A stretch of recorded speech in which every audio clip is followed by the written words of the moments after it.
کیوں کا جواب اس کا طریقہ ہے، روح کو اپنے ہاں بلا کر دھوتا ہے، پاک صاف اجلا کرتا ہے، کہتا اب جا میرے مصطفیٰ کے دیدار کے لیے۔ اسی طرح جیسے ہر حاجی کو پہلے کعبہ بلا کر صاف کرتا ہے، پھر کہتا ہے جا گنبد خضرا میں جا۔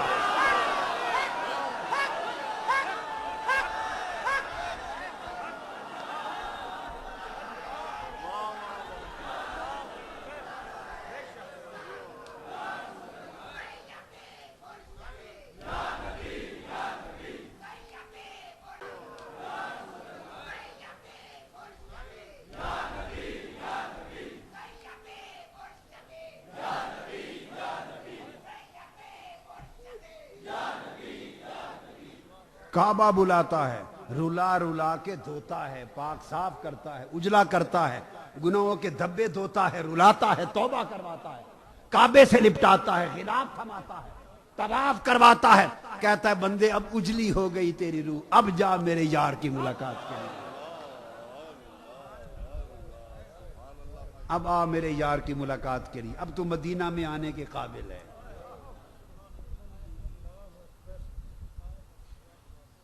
واہ واہ واہ واہ، تو یوں سمجھیں کہ عرش مومن کا کعبہ ہے اور قبر مومن کی مدینہ ہے۔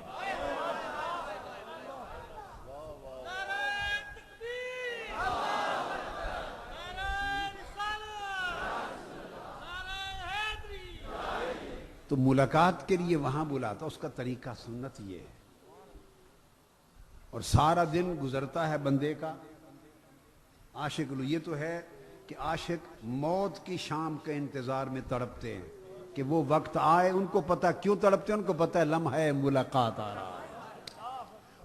ایک تو یہ تڑپنا، ایک عاشق کا تڑپنا عمر بھر کا ہوتا ہے یہ، اور ایک تڑپنا عاشق کا ہر روز کا ہوتا ہے، وہ شام کے لیے تڑپتا ہے، دن مشکل سے گزارتا ہے تاکہ شام کے اندھیرے آ جائیں، جب ساری مخلوق سو جاتی ہے اپنے کام کاج کر کے، ہر کوئی اپنے اپنے بستروں پہ جا کے لیٹ جاتا ہے، اور عاشق تنہا رہ جاتا ہے اور مصلے پر کھڑا ہوتا ہے اندھیرے میں، رات کے اندھیرے میں، ادھر سے یہ مصلے پہ کھڑا ہوتا ہے، ادھر سے وہ عرش سے مولا آسمان دنیا پہ آ جاتا ہے اور آواز دیتا ہے کوئی مجھ سے ملاقات کرنے والا۔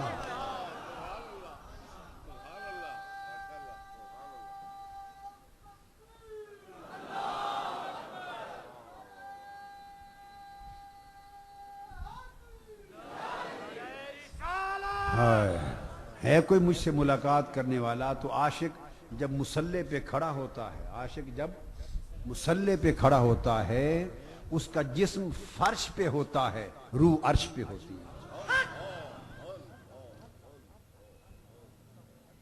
اس لیے عاشق کی نماز مناجات ہوتی ہے، نماز مناجات ہے، اس کی تہجد ملاقات ہے۔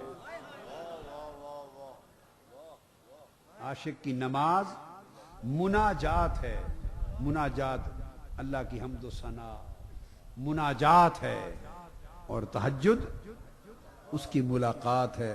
تو ملاقات کا وقت رات کا ہوتا ہے۔ اس نے فرما دیا سبحان الذی اسریٰ بعبدہ لیلا، پاک ہے وہ ذات جو لے گئی اپنے بندے کو، خود لے گئی رات کو۔ تو رات کو سیر و تفریح رات کو ہوتی ہے، دن کو ہوتی ہے۔ اوپر فرمایا لنوریہ، دکھانے کے لیے اپنی آیات، تو اگر دنیا دکھانی ہو کیا تو دن موزوں تر ہے، اپنا آپ دکھانا ہو تو رات موزوں تر ہے۔ تو ملاقات کے لیے لے گئی، کیا ملاقات کے لیے لے گئی۔ آپ سمجھ گئے بات کو؟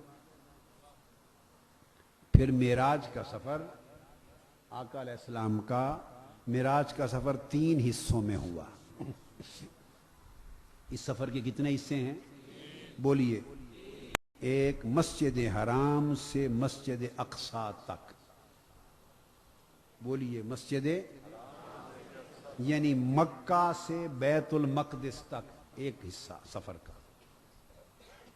دوسرا حصہ سفر معراج کا مسجد اقصی سے سدرۃ المنتہا تک، مسجد اقصی سے سدرۃ المنتہا تک، دو حصے.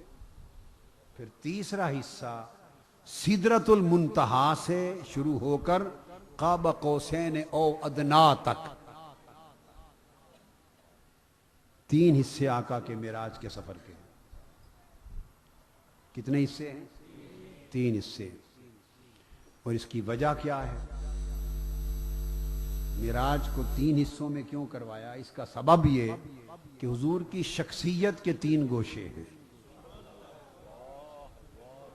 آقا علیہ السلام کی ذات مقدسہ کے تین گوشے ہیں. ایک ہے گوشہ بشریت، ایک ہے گوشہ بشریت وہ اس دنیا کے لیے، ایک ہے گوشہ نورانیت اس دنیا کے لیے، اور ایک ہے گوشہ حقیقت وہ اس دنیا کے لیے جو دنیا ہی نہیں، سب دنیاؤں سے بالا ہے، لا مکان کے. تین گوشے. اللہ نے چاہا کہ محبوب آپ کا معراج ایسا ہو کہ آپ کی ہستی اور آپ کی ذات کے ہر گوشے کو جدا جدا معراج ہو جائے. تو جب مسجد حرام سے مسجد اقصی پہنچے اور تمام انبیاء، دنیا انسانیت، دنیا بشریت کے تمام امام و پیشوا اور مقتدا انبیاء علیہ السلام صف در صف آقا کے پیچھے مقتدی بن کے نماز میں کھڑے ہو گئے اور حضور مقتدا انبیاء اور رسول ہو گئے، تو مصطفیٰ کی بشریت کا معراج ہو گیا.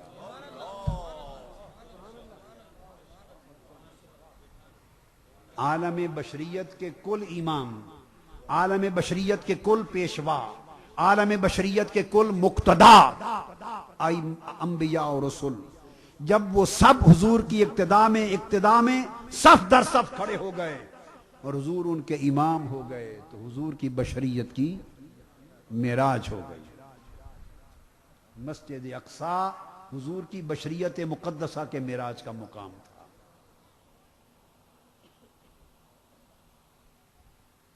جب بشریت مقدسہ کا معراج ہو رہا ہے، سارے انبیاء کو یہاں جمع کیا، سارے انبیاء کو یہاں جمع کیا. موسیٰ علیہ السلام نے عرض کی باری تعالی، ہر نبی تو وہیں مسجد اقصی میں استقبال کرے گا، مگر میری قبر جس رستے سے آقا آ رہے ہیں حضور کی راہ میں آ رہی ہے، جس رستے سے آقا کا براق گزرے گا. موسیٰ علیہ السلام نے عرض کیا باری تعالیٰ میری قبر حضور کے مسجد اقصی کو جاتے ہوئے راستے میں ہے، مجھ پر دو کرم کر دے. ایک اجازت دے دے کہ جب حضور گزرے اس وقت تک میں قبر میں رہوں اور استقبال کروں کھڑا ہو کر، اور دوسری اجازت دے چونکہ حضور تو براق پر ہوں گے اور پھر اس سے پہلے مسجد اقصی میں بھی پہنچ جاؤں کہ پہنچ کر پہلے آپ کا وہاں بھی استقبال کروں. اللہ پاک نے فرمایا موسیٰ تیری دعا منظور ہو گئی. تو صحیح مسلم میں حدیث صحیح ہے، صحیح مسلم میں آقا علیہ السلام نے فرمایا میں جب گزرا تو قبر میں نے موسیٰ کو دیکھا قائمن یصلی فی قبرہ، میں نے دیکھا کھڑے ہو کے قبر میں صلاۃ پڑھ رہے تھے، کھڑے ہو کر قبر میں صلاۃ پڑھ رہے تھے. اب یہاں بعض علماء نے اس کا مفہوم یہ سمجھا کہ وہ نماز ادا کر رہے تھے کھڑے ہو کر. یہ جس نے بھی لکھا ہو احترام کے ساتھ یہ معنی میری سمجھ میں نہیں آتا، یہ مفہوم اور یہ مراد میری سمجھ میں نہیں آتا. معذرت کے ساتھ، معذرت کے ساتھ ایسا کوئی نہیں کرتا کہ حضور کا گزر ہونا ہو اور سفر براق پر ہے، کوئی گھنٹوں کا سفر تو ہے نہیں، گھنٹوں کا سفر تو ہے نہیں، اور وفات کے بعد نماز فرض بھی نہیں ہوتی، سب عبادات نفلی ہوتی ہیں. وہاں سے گزرنا مصطفیٰ نے ہو اور این اس وقت موسیٰ علیہ السلام اللہ اکبر کر کے اپنے نفل شروع کر دیں. لا حول ولا قوت الا باللہ. اللہ کا نبی تو نہ ہوا موسیٰ علیہ السلام. بھئی یہ کام اگر موسیٰ علیہ السلام کی بات نہ ہوتی، یہ رفیق آباد یا کسی علاقے کے کسی اور مولوی کی بات ہوتی تو چلو مان بھی لیتے. جس کو آقا کے گزرنے پر چلو اتنا ادب نہیں، اس کو خدا کی نماز کا زیادہ لالچ ہے حضور کے ادب سے، تو مان لیتے حضور گزرے وہ نماز پڑھنے لگ گیا. غارت جائے جہنم میں ایسی نمازیں، باڑ جائیں ایسی نمازیں جو مصطفیٰ کے ادب کے خلاف ہیں. حضور کے گزرنے کا وقت اور اللہ کا نبی یہاں نماز پڑھ سکتا ہے؟ نہیں نہیں نہیں، کوئی نماز نہیں تھی. آپ کہیں گے پھر قائمن یصلی فی قبرہ، صلاۃ پڑھ رہے تھے، صلاۃ کا معنی کیا ہے؟ تو بتانا چاہتا ہوں عزیزان محترم، صلاۃ کا معنی صرف نماز تھوڑا ہوتا ہے. صلاۃ کے 56 معنی ہیں. لفظ صلاۃ کے کتنے؟ 56 معنی. معروف معنوں میں بھی لیں تو معروف معنی بھی 2 ہیں، ایک نماز اور ایک حضور پر صلاۃ و سلام. ان اللہ و ملائکتہ یصلون علی النبی یا ایھا الذین آمنوا صلوا علیہ. صلاۃ حضور پر درود و سلام کے معنی میں بھی تو آتا ہے نا. تو حضور کے گزر کے منظر سے جوڑ کر ترجمہ کرنا ہوگا، گزر سے ہٹا کر نہیں کر سکتے. معراج کی رات ہے، اطلاع موسیٰ علیہ السلام کو آ چکی ہے کہ سب انبیاء کی امامت ہونے والی ہے، بلائے گئے ہیں، مدعو ہیں، مسجد اقصی میں پہنچ کر استقبال بھی کرنا ہے. انہیں علم ہے کہ مصطفیٰ گزرنے والے ہیں. اس پورے منظر کو سامنے رکھیں اور اب صلاۃ کا ترجمہ کریں. اب اس میں نماز بنتا ہے یا صلاۃ و سلام بنتا ہے؟ صلاۃ و سلام بنتا ہے. اور قائمن یصلی فی قبرہ، آپ کی روز کی جھک جھک بھی ختم ہوئی، جھگڑا بھی ختم ہوا کہ حضور پر سلام کھڑے ہو کے پڑھنا جائز ہے یا نہیں. موسیٰ علیہ السلام نے حضور پر کھڑے ہو کر صلاۃ و سلام کھڑے ہو کر کے روز کی جھک جھک ختم ہو گئی. موسیٰ علیہ السلام نے کھڑے ہو کر صلاۃ و سلام پڑھا، قبر میں پڑھا. اور آقا نے وہ ان کا کھڑے ہو کر صلاۃ و سلام پڑھنا، اس کا بیان خود مصطفیٰ نے کیا.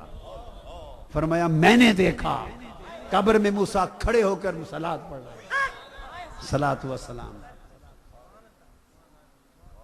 تو کھڑے ہو کر حضور کے گزرنے پر صلاۃ و سلام سے استقبال کیا. بیت المقدس پہنچے تو وہاں پھر استقبال کیا.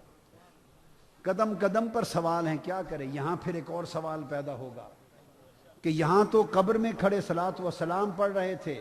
صحیح مسلم میں حضور علیہ السلام نے بیان کیا کہ میں نے دیکھا، کسی غیر نے بیان نہیں کیا. تو پھر وہاں بھی پہنچ گئے بیت المقدس میں، اور بیت المقدس میں امامت میں نماز پڑھے، وہاں بھی پہنچ گئے. تو معاذ اللہ خیال آ سکتا ہے کہ کیا ان کی رفتار حضور سے بھی تیز تھی، آقا علیہ السلام سے بھی تیز تھی، کہ ادھر کھڑے ہو کر استقبال بھی کر لیا، صلاۃ و سلام پڑھ لیا، اور حضور کے پہنچنے سے پہلے استقبال کے لیے بیت المقدس بھی پہنچ گئے. تو یہ حضور سے بھی تیز تھی رفتار؟ ایک سوال ہو سکتا ہے، اس کا بھی جواب سن لو. نہیں، حضور سے تیز نہیں تھی. حضور معراج کا سفر اپنی رفتار سے کب کر رہے تھے؟ وہ تو براق کی رفتار تھی جس پر سوار تھی. وہ رفتار تو براق کی تھی. آپ جتنے بھی تیز رفتار ہوں، آپ کو کوئی سائیکل پہ بٹھا دے تو رفتار کس کی ہوگی؟ سائیکل کی یا آپ کی؟ ٹانگے پر بیٹھ جائیں، رفتار کس کی ہوگی؟ ٹانگے کی یا آپ کی؟ کار پر بیٹھ جائیں، رفتار کس کی ہوگی؟ کار کی یا آپ کی؟ ہوائی جہاز پہ بیٹھ جائیں، رفتار کس کی ہوگی؟ بابا سوار کی کبھی رفتار نہیں ہوتی، سواری کی رفتار ہوتی ہے. سوار تو بیٹھتا ہے، جو بھی سواری ہے وہ اپنی رفتار سے لے جائے گی، جو بھی سواری ہے وہ اپنی رفتار سے لے جائے گی. سدرۃ المنتہا تک مصطفیٰ کا سفر اپنی رفتار سے نہیں تھا، وہ تو براق کی رفتار تھی. براق جتنا بھی تیز رفتار ہو، اللہ کے نبی سے زیادہ تو نہیں ہو سکتا. موسیٰ علیہ السلام نبی تھے، وہ براق تھا. تو براق سے پہلے پہنچ گئے، پہنچ سکتے. آپ سمجھے نا بات؟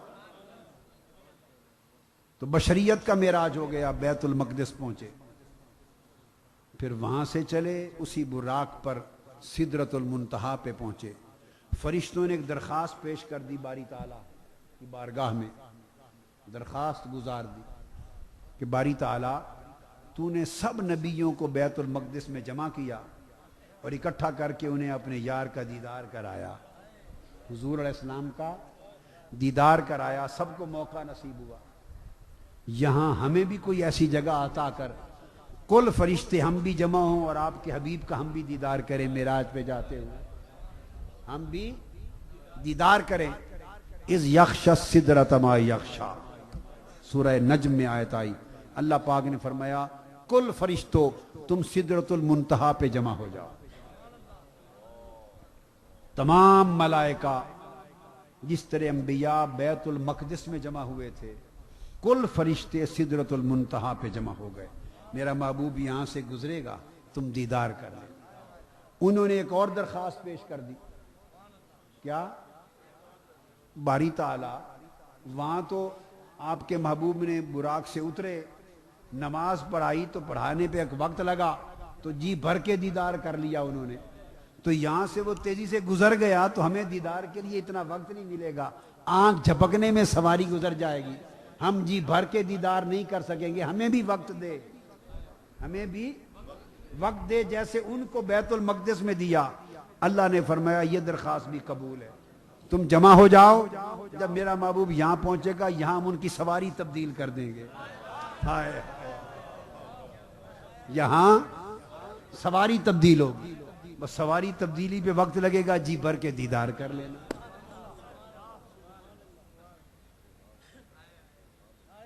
جب سدرۃ المنتہا بیت المقدس پہنچے، کل انبیاء حضور کے دیدار اور اقتداء میں جمع ہو گئے، بشریت مصطفیٰ معراج کو پہنچی، سدرۃ المنتہا پہ پہنچے، کل عالم نور، عالم نور تمام ملائکہ جمع ہو گئے، حضور کا دیدار کرنے لگے، حضور کی نورانیت کو معراج ہو گیا۔ جب سدرۃ المنتہا سے نکلے تو دیکھا جبرائیل پیچھے رہ گئے، میں جبرائیل آگے چل، ساتھ لینے آیا ہے، عرض کہ یا رسول اللہ لو دنوت ان ملتن لہترکت، اگر ایک چیونٹی کے برابر بھی اس جگہ سے آگے بڑھوں تو اللہ کی انوار و تجلیات کا پرتو آگے اتنا ہے کہ میں بھی بڑھوں تو جل جاؤں گا۔ اب اس سے اوپر جو انوار الہیہ ہیں اور تجلیات الہیہ ہیں وہ جبرائیل ہو کے بھی میں برداشت نہیں کر سکتا، تو اجازت مانگ لی حضور میرا الوداعی سلام قبول ہے، دیدار ہو رہا ہے، اللہ نے فرمایا تھا سواری بدل دیں گے، جی بھر کے تک لینا، براق کو حکم ہوا اب تو اس سے آگے جبرائیل نہیں جا سکتا، براق تو کیسے جا سکتا؟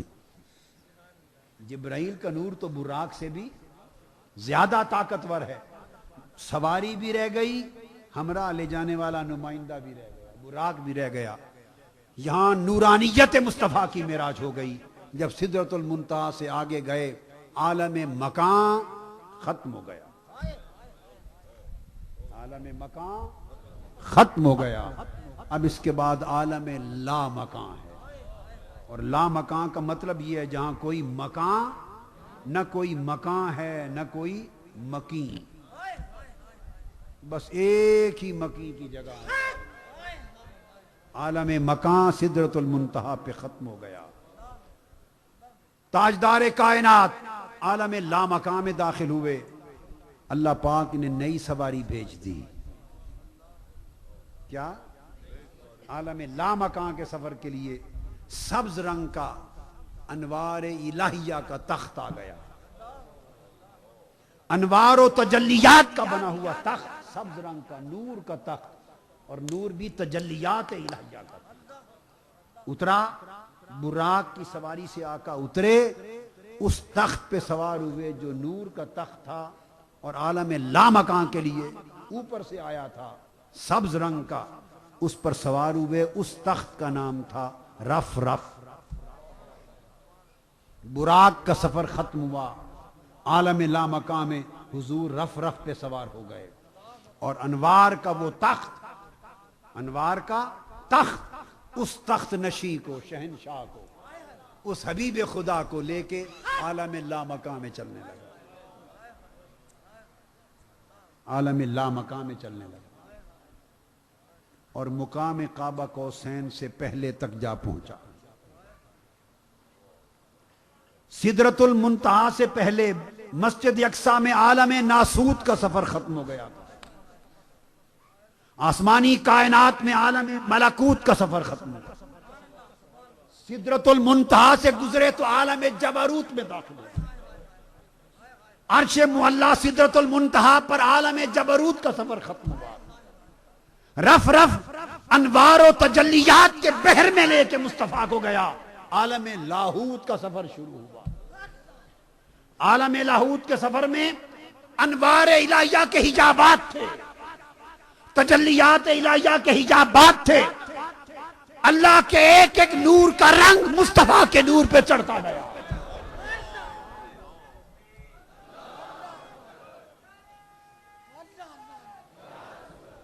وہ مقام آیا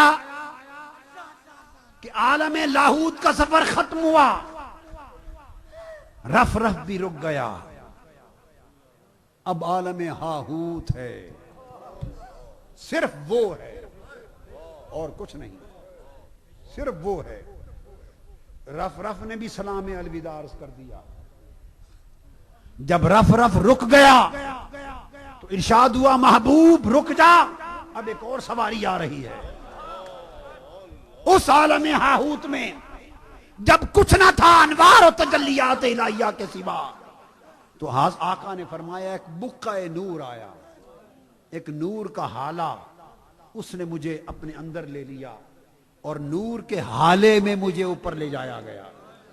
وہ نور کیا تھا اور اس نور کا حالہ کیا تھا جس نے مصطفیٰ کو اپنی گود میں لے کر کا سفر کرایا، یہ یا سفر کرانے والا جانے یا جانے والا جانے۔ بقع نور میں حضور کو لے جایا گیا۔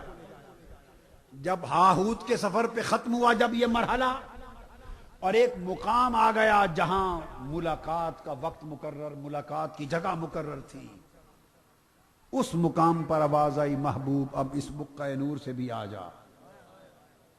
اس مقام پر اب نہ کوئی براق تھا، نہ جبرائیل، نہ کوئی فرشتہ تھا، نہ مکان و لا مکان کی کوئی حقیقت تھی، نہ رف رف تھا، نہ بقع نور تھا، اب اس مقام پر تنہا مصطفیٰ تھا، تنہا مصطفیٰ تھا۔ آگے بڑھنے لگے تو آواز آئی، امام شارانی الیواقیت والجواہر میں فرماتے ہیں آواز آئی قف یا محمد، میرے محبوب صلی اللہ علیہ وسلم اب تو آگے نہ بڑھ، رک جا، میرے حبیب اب آپ آگے نہ بڑھیں، رک جا۔ کیوں؟ محبوب مسجد حرام وادی مکہ سے لے کر یہاں تک تو ہماری طرف چل کے آیا ہے، اب تو رک جا، آگے میں چل کے تیری طرف آتا ہوں۔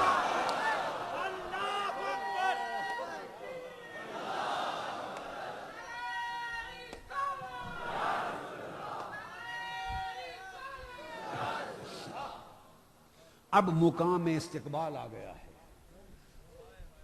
اب مقام ملاقات آ گئی ہے۔ فرمایا محبوب تو اب رک جا، اب میں آ گیا تھا، اور الفاظ آئے ہیں قف یا محمد ان ربک یصلی، اب محبوب رک جا، اب آپ کا رب صلاۃ پڑھ رہا ہے۔ اب صلاۃ کا پھر وہ معنی، اب موسیٰ علیہ السلام نے تو صلاۃ سے مراد کوئی کہے اس کی بات مان لیں تو نماز پڑھی تھی، رب نے کون سی نماز پڑھی؟ اب رک جا، اب آپ کا رب صلاۃ پڑھ رہا ہے۔ ہائے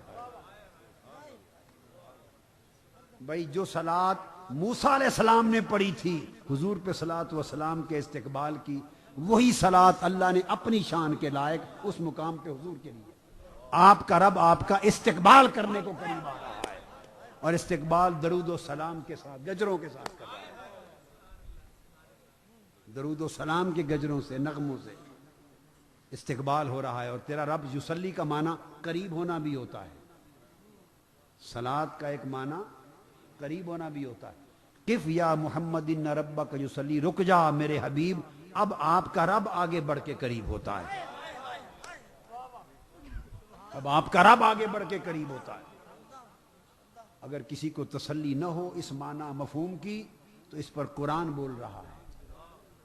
جب اس مقام پر پہنچے تو قرآن نے تصدیق کر دی، فرمایا ثم دنا، اس مقام پہ پہنچے تو فرمایا ثم دنا، پھر وہ قریب ہوا، پھر وہ قریب ہوا، پھر وہ قریب ہوا۔ اب یہاں لوگوں کو مغالتے ہیں، وہ کہتے ہیں کہ ثم دنا، وہ قریب ہوا، یہ لفظ تو نہیں آیا نا کہ کون قریب ہوا، یہ تو نہیں بیان ہوا کہ کون قریب ہوا، پتہ نہیں حضور قریب ہوئے، پتہ نہیں کسی نے کہا جبرائیل امین قریب ہوئے حضور کے، ثم دنا وہ قریب ہوا، وہ سے مراد وہ کون ہے؟ آئیے فیصلہ کسی کے کہے پہ نہیں کرتے، آقا سے پوچھتے ہیں، خود آقا بتائیں کون قریب ہوا۔ صحیح بخاری میں حدیث ہے، کیا؟ صحیح بخاری میں حدیث ہے صحیح، اس آیت کی تفسیر خود حضور نے کی، اور آقا علیہ السلام کی تفسیر آپ کے الفاظ میں آپ نے فرمایا ثم دنا دنا الجبار رب العزت فتدلا، حضور نے خود فرمایا صحیح بخاری میں، دنا الجبار رب العزت فتدلا فکان قاب قوسین او ادنی، ثم دنا پھر وہ قریب ہوا۔ حضور فرماتے ہیں، پوچھا یا رسول اللہ کون تھا قریب ہونے والا؟ فرمایا رب ذوالجلال، جبار رب العزت خود قریب۔ اور بیان آقا کی حدیث بخاری شریف، سمجھ آ گئی؟ ثم دنا، اب تصدیق ہو گئی محبوب، اب تو رک جا، وہاں سے یہاں تک تو چل کے آیا ہے، اب رک جا، آگے میں چل کے آتا ہوں، تیرے قریب ہوتا ہوں۔ تو دنا الجبار رب العزت، حدیث پاک کے مطابق پھر اللہ حضور کے قریب ہوا، فتد اللہ، پھر اور قریب ہوا، قریب ہوا تو قریب ہو گیا، قریب ہوا تو قریب ہو گیا، باقی کیا رہ جاتا ہے؟ یہاں تک تو بات سمجھ میں آئی کہ قریب ہوا، یہاں تک تو بات سمجھ میں آئی، پھر جب اس نے فرما دیا فتد اللہ، پھر وہ اور قریب ہوا۔ وہ قربت کیا تھی؟ جو قربت پہ قربت ہو گئی، وہ قربت کیا تھی؟ جو قربت پر ہو گئی، جس نے پہلی قربت کو بود بنا دیا، اور پہلی قربت کے اندر جو فاصلے تھے وہ بھی مٹا دیے۔ تو ہے یہ بات کہ وہ پہلی قربت تھی، دوسری قربت وصال تھی۔ ہائے دنا کی قربت، دنا میں قربت تھی، اور قربت میں فاصلہ ہوتا ہے۔ ہائے ہائے ہائے، جب آپ کہتے ہیں نا میرے وہ قریب ہے، تو لفظ قریب کے اندر ایک فاصلہ ہوتا ہے، خواہ 1 فٹ بنا لیں، خواہ 6 انچ بنا لیں، خواہ 3 انچ بنا لیں، بابا 1 انچ بنا لیں، 5 فٹ بنا لیں، جب کہتے ہیں کہ میں فلاں کے قریب ہوں تو قریب میں ایک فاصلہ ہوتا ہے۔ ایک قربت وہ ہوتی ہے جس میں فاصلہ ہوتا ہے، تو ثم دنا، یہ تو وہ قربت عام قربت تھی، قربت ہوئی، فتدلا، پھر وہ اور قریب ہوا۔ یہ دوسری قربت وہ تھی جس نے قربت سے فاصلہ بھی مٹا دیا۔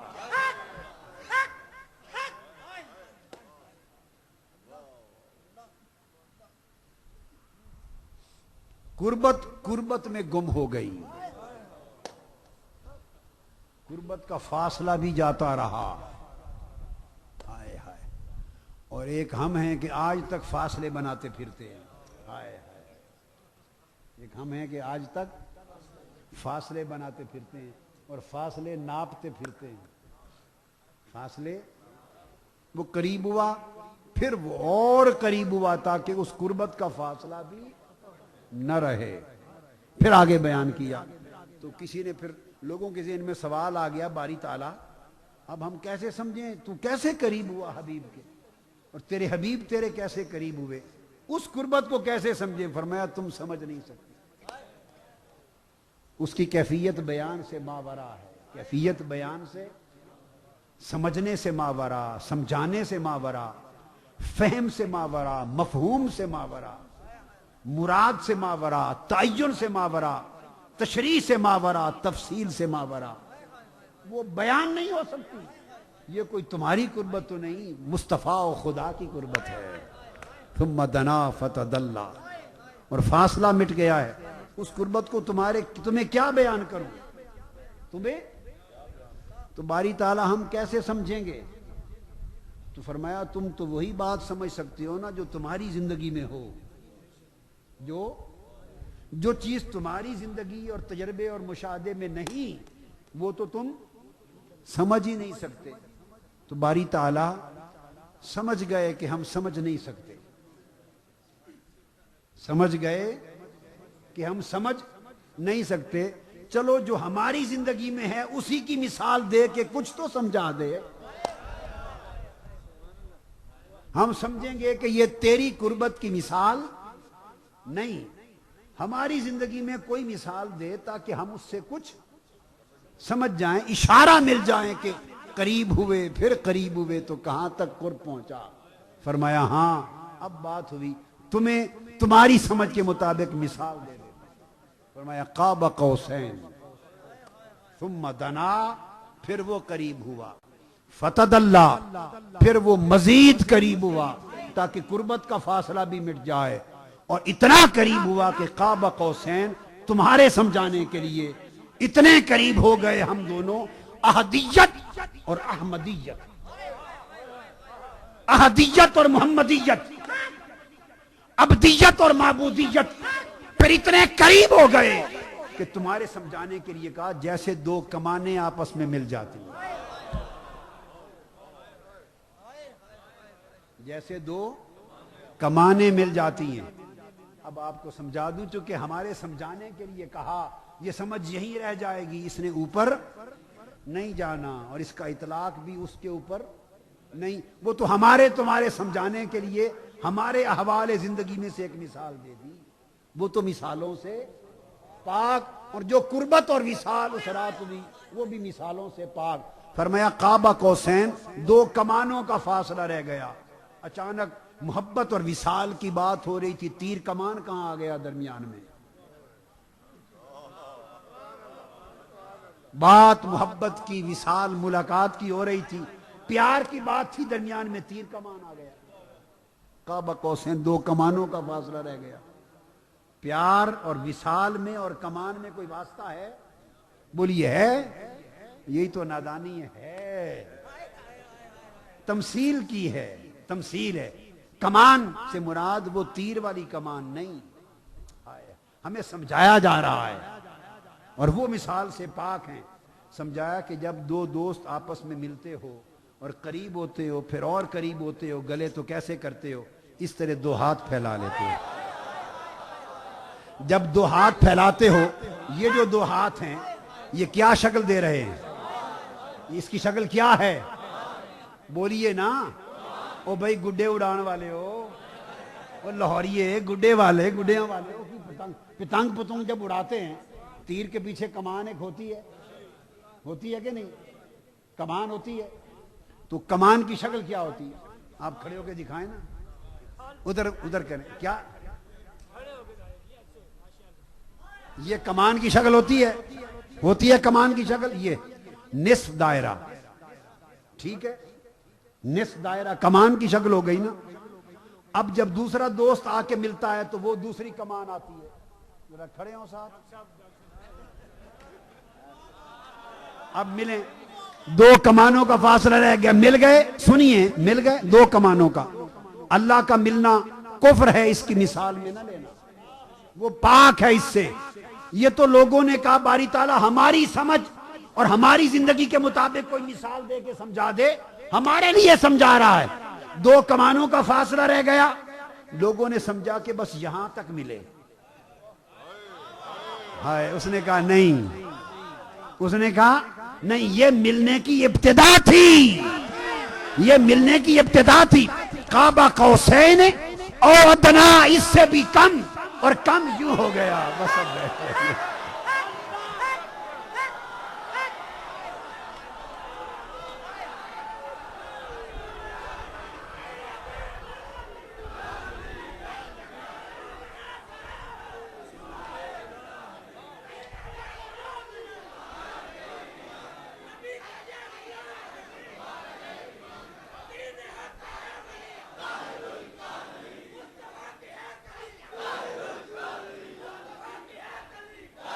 اور میں آپ کو یہ بتا دوں، ہاشا وکلا، اللہ اور اس کے حبیب کا ملنا ایسا نہ تھا.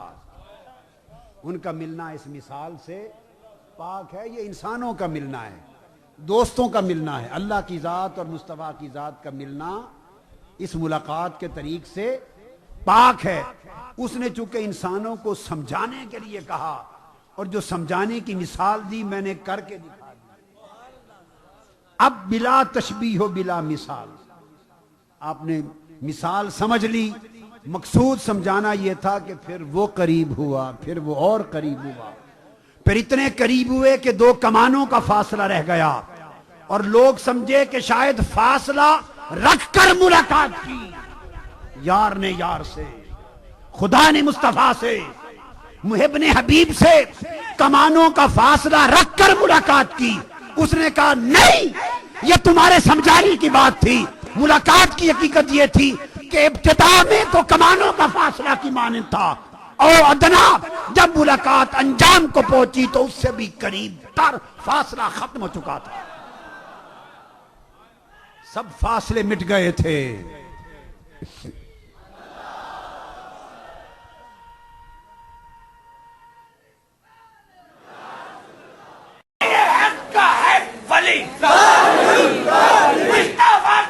سب فاصلے مٹا دیے، سب فرق مٹا دیے، سب فاصلے مٹا دیے.